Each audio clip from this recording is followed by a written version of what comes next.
Individuals in the workplace know that conflict is going to happen. Like I said at the beginning of my presentation, it's inevitable. It will arise and it will happen. Rachel Zupek, who wrote the CNN article, Six Tips to Managing Conflict in the Workplace, reports on a survey that she conducted with employees in a job, in a workplace. And she suggests that employees pick and choose their battles for the most part. They expect conflict and they try to use neutral language. That's from Zupek 2008. But she goes on to report in her study that it's not always expected and things do happen. And it's just hard to be perfect all the time and expect for everyone to have open communication and to resolve conflicts before they begin.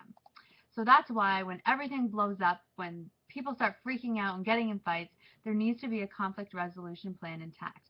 This is made from the management position in the organization.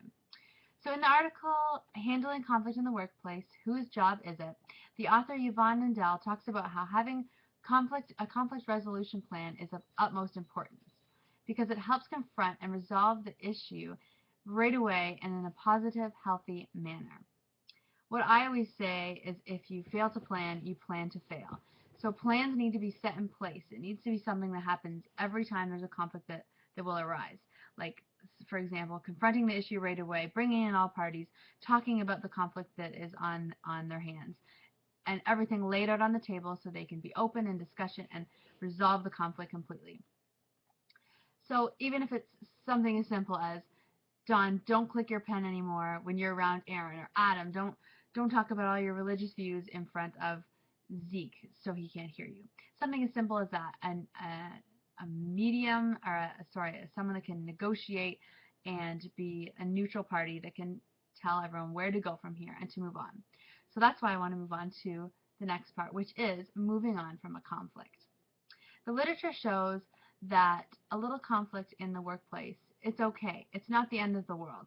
People think that if there's a conflict that happens or arises, this will bring down morale, it'll be huge PR problems, and it would just be devastating. But really, conflict in the workplace, it's okay. It's all that matters is how you treat the situation. In the article Avoiding Conflict in the Workplace, Janet Hurst explains how conflict through disagreements forces coworkers to talk about their problems.